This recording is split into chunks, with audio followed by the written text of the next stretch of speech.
I think that the only thing that's changed in the last, since Martin Luther King, since 54, I think the only thing that's really changed is the black woman. And what she No, said... I don't think she's changed. I think she's become more visible. I think she's changed. Because there was a time, let's say my mother, you know what I mean, my aunts and things like that, they would say, okay, if that's the way you establish your manhood, I'm going to go for it. And my generation says, hey, no good. Okay. You must establish a new base. I'll agree with that. And we are, as a group, demanding that a new base be established. Yeah, but be careful as a woman of what you demand of a man. I demand that he be a man. Yeah, but you can't because say, the provision part... Yeah, but you can't say you demand it. You have to suggest it. Well, that's your ego that says that. No, I demand it. Now you deal with that. All right. Okay. I'll even go with that. I demand that you be a man, and I don't think that that's asking too much. Because if I wanted a provision, you know, I would get a camper. You know what I mean? I would get a camper that provides things. You know what I mean? You get an army surplus kit that provides things. I need a man. And black men have always been offered to provisions. People are either going to eat or starve to death. You know, the men of Biafra, the people were starving that they were still the men. Had to be that way. Through that horrendous kind of war. But it had to be that way because sometimes you are not able to feed your family.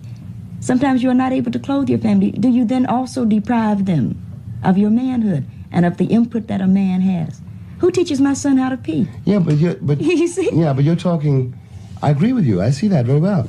But it's one thing to be in a situation where you see that you have, where you see a future, however bloody, and to be in a situation where you see no future at all. But you are. It is incumbent. If I know, it is incumbent that we see a future. If I know what I'm demanding of you, in some sense, makes sense.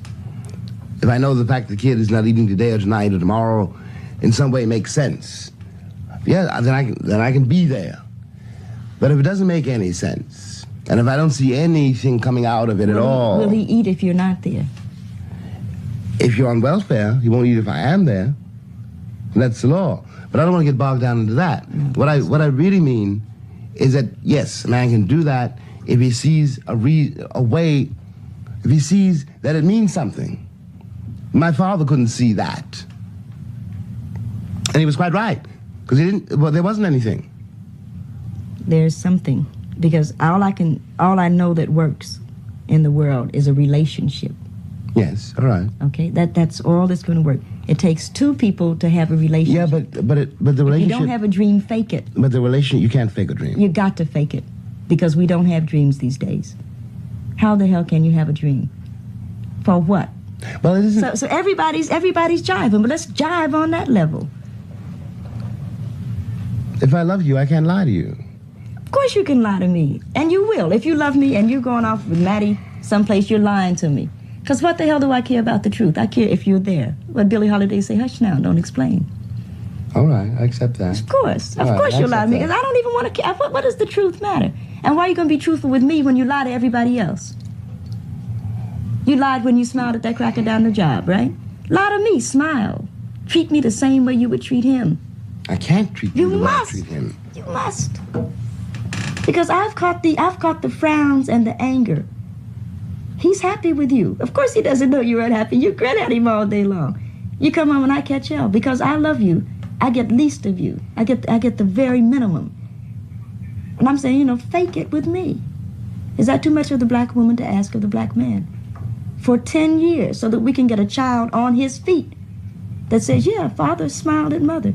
He talked to me about school today. Who cares that you can read or can't read? Most Americans can't read. Most people can't read. They look at the pictures. Baby, I know what you're saying. I know exactly what you're saying, and I don't disagree. But no, I'm going to be honest and think about it really. I'm not so sure that is a human possibility. If I have to smile all day,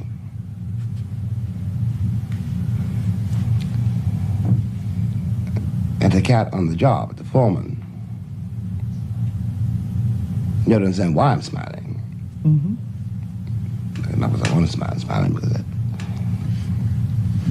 baby needs new shoes.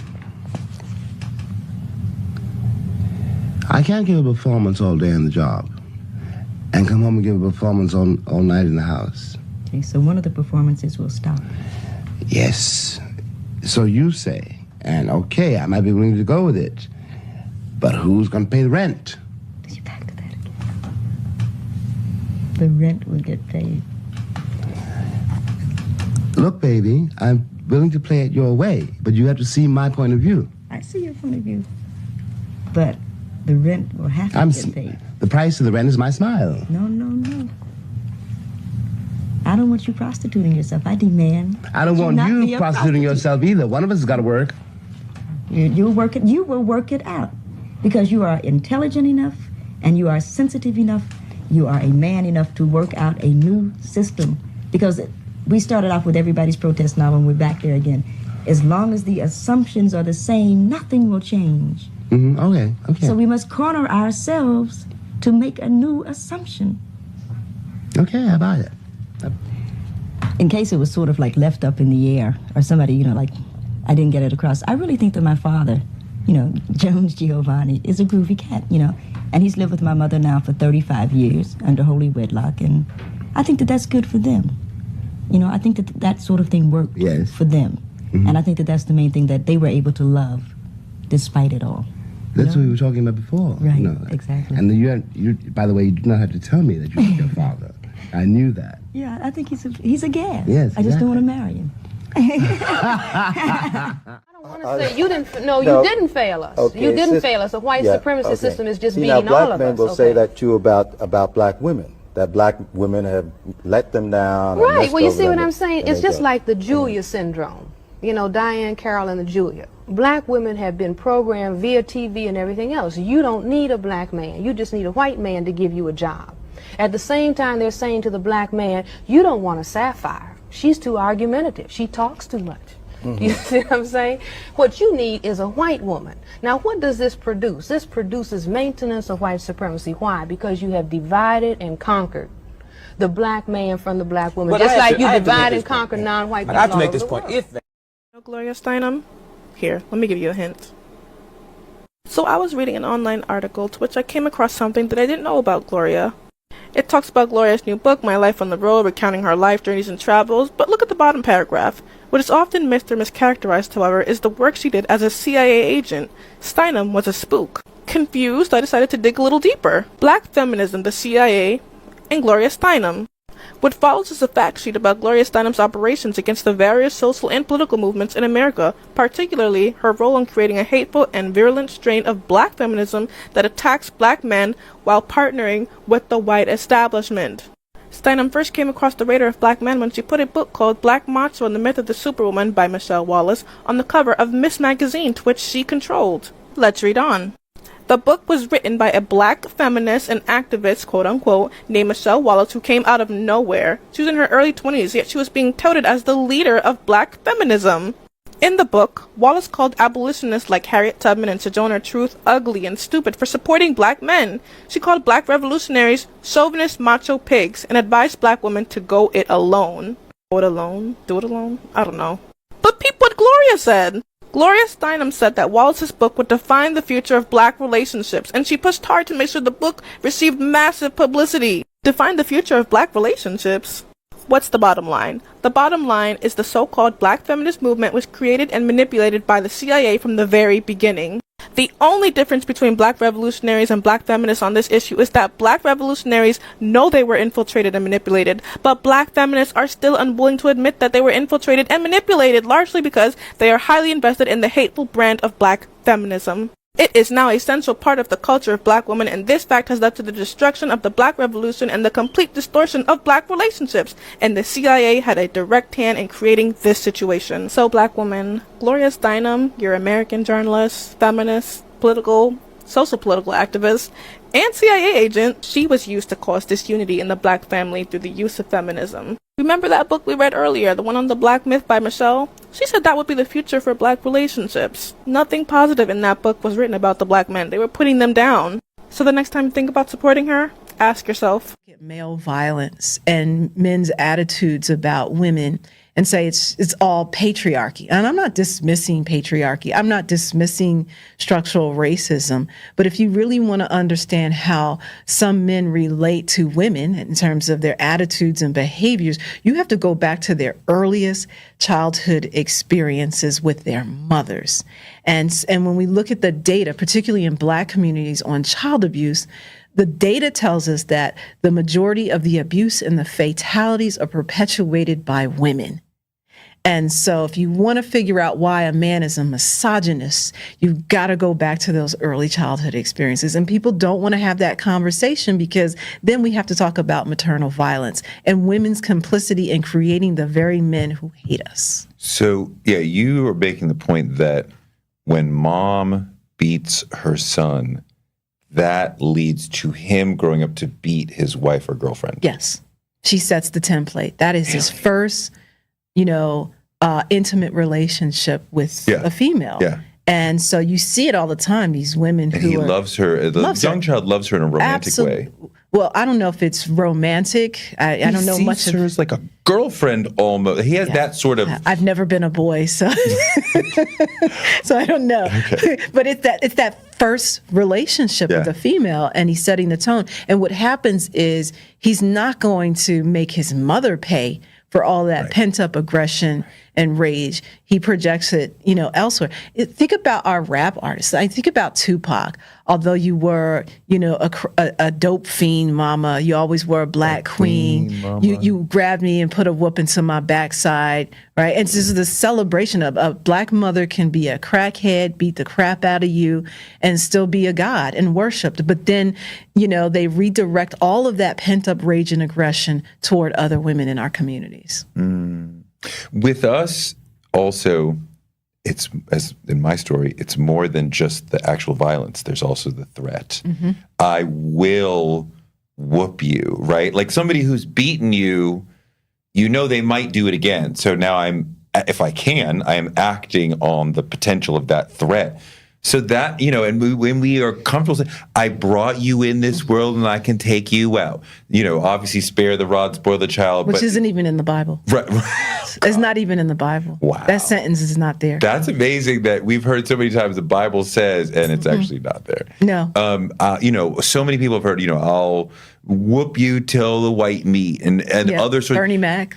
Right? So, just the talk. Internalized racism. The culture of threatening children with violence is part of this whole thing. Yeah. Tyler Perry, in all of his movies, Medea is always beating a kid, beats a foster kid on screen, is always threatening them, talking down to them. There's always that threat of violence. So black children are always between a rock and a hard place. So you're in a world where, I think a few years ago, we heard adults debating whether unarmed children deserve to die, whether it was Trayvon Martin, whether it was Tamir Rice. Corporal punishment, e.g., hitting children with belts, is a legacy of slavery, as there's no evidence that this practice was used in pre-colonial West Africa.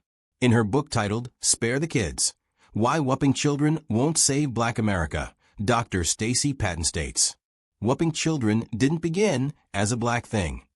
It's not even native to blacks. There's no evidence that black people's ancestors in West Africa embraced this kind of child rearing. It was introduced with the arrival of Europeans on the African continent centuries ago. Blacks have just kept the tradition going. Are black women a lot different, do you think? Yes. Magnificent creatures. Okay. In slavery, black women were appreciated. You understand how difficult that is? Yeah, that's some hard shit to pull off. Yeah. I hate you guys. But not all of you. Some of you are wonderful. Precious beings. Yeah. That's, black women are almost unreal. And only because what it is that they possess, they don't, it's not on purpose. Like, how we feel about people on the spectrum? Like, oh yeah, they're magic. Right. The reverence that you and I have for that community, right? You're gonna feel that with black women. Wow.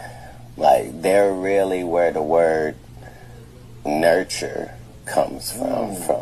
You know what I mean? Like the ability to give you something as a man that you never had before or felt before, and make it comfortable for you to access that. Like, no, really, yeah, really life changing. Yeah, man. I'm sorry. That is the first thing I want to say to the black women out there who have been hurt by another man. It's unfortunate that we have not seen the greatness that you bring to the table. We have not seen that you are the mother of civilization. We have not seen that you are our first teachers. We have not seen that you've been there to support us. And in our madness, we have done things to you that have left scars on your mind. And I want to say that I'm sorry. I'm sorry for the times that I didn't remember your birthday. I'm sorry for the times that we hung out with our friends instead of hanging out with you. I'm sorry for the times that we, out of anger, put our hands on you. I'm sorry that we didn't say you look nice in that dress or your hairstyle looked nice. But it's never too late for us to learn to love one another. Because when we understand the greatness that each other bring to the table, there's nothing that can stop us. I understand now that you and I are the mother of and father of civilization, and that we have an obligation to mend the broken hearts with one another. So I'm sorry for the time I didn't say that the food was good. I'm sorry for the time that I didn't take the children out so that you can have some private time. I'm sorry that I didn't enjoy the moments that we shared. But it's never too late to say I'm sorry.